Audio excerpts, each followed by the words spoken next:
उसे साड़ी पहनने का बड़ा शौक था, यूं कहूँ साड़ी की शॉपिंग करने का बड़ा शौक था। और वो लड़की गांव में एक शादी में पहुंची थी।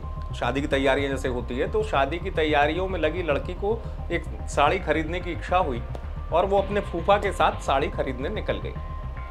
वो साड़ी खरीदने जाती है और साड़ी खरीदने के बाद वो लौटती नहीं है।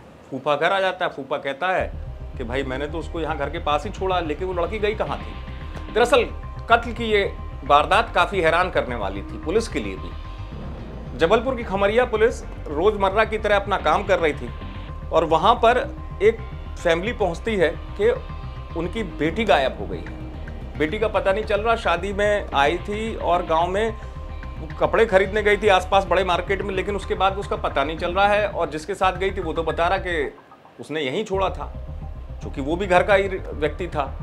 तो जाहिर सी बात है कि पुलिस के लिए अब ये चुनौती थी कि कैसे इस वारदात को सुलझाया जाए, क्योंकि आखिरकार लड़की आई घर के पहले तक और फिर कहाँ चली गई।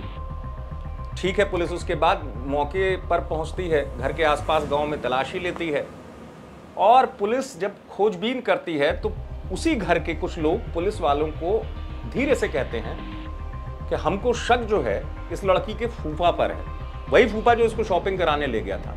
पुलिस भी हैरान थी कि भाई जो उसका फूफा है उसका क्या ऐसा मतलब क्या मोटिव हो सकता है, वजह हो सकती है। अगर वो ले गया और उसने गायब कर दिया, वो खुद यहाँ पे है, या तो वो खुद भी गायब होता। इसी खोजबीन में पुलिस लग गई और पुलिस जिस तरीके से खोजबीन करती है तो पुलिस को कुछ कहानी और पता चलती है।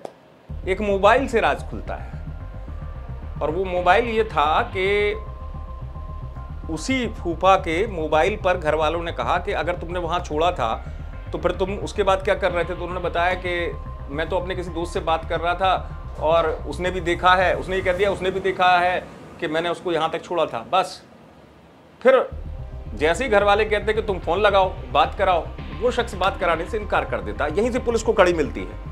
और पुलिस ने कैसे इस केस को सुलझाया ये आप सुनिए। इसमें जो आरोपी है वो लड़की का फूफा या एक क्लोज रिलेटिव थे और उनका दोनों का इसमें संबंध चल रहा था। और अभी तक की इन्वेस्टिगेशन जो आए फैक्ट्स हैं उसके अनुसार उस रात को वो उनको लेकर गया और जब वो वापस नहीं लौटी तो घर वालों ने जब पूछा तो फिर जाके घर वालों ने आगे जब उसको सर्च किया तो उसकी बॉडी मिली। उन्होंने पुलिस को सूचित किया और फिर ये पूरी इन्वेस्टिगेशन करने के बाद आरोपी को अरेस्ट किया गया। तो पुलिस अधिकारी बता रहे हैं कि कहानी तो कुछ और निकली। कत्ल की वारदात की कहानी कुछ अजब ही थी। दरअसल भतीजे के इश्क में पागल हो चुका था ये फूफा। उसे काफ़ी अरसे से उस लड़की से प्यार हो गया था और ऐसा नहीं कि एक तरफा प्यार था, लड़की को भी जैसा पुलिस बता रही थी कि लगाव हो गया था फूफा से अपने।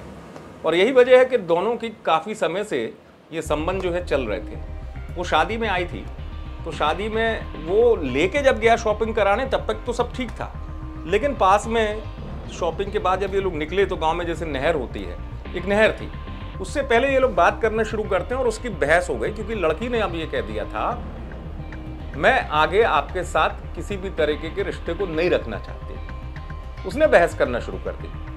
बात कत्ल की नहीं थी कि वो कत्ल करेगा, लेकिन बहस इस कदर बढ़ गई कि लड़की बहस करते करते वहां कुछ दूर गिरी। उसे लगा कि अब ये लड़की जा रही है और इसने घर वालों को अगर सब बता दिया कि मैंने हमला किया तो इसकी पूरी कहानी सामने आ जाएगी। यही वजह है कि उस शख्स ने कत्ल करने की ठान ली थी। लेकिन कहते हैं पुलिस के हाथ बड़े लंबे होते हैं। पुलिस कामयाब हो गई, ये वारदात सुलझ गई। जबलपुर से आप तक खबर पहुंचाई धीरज शाह ने। आप देखते रहे एमपी तक।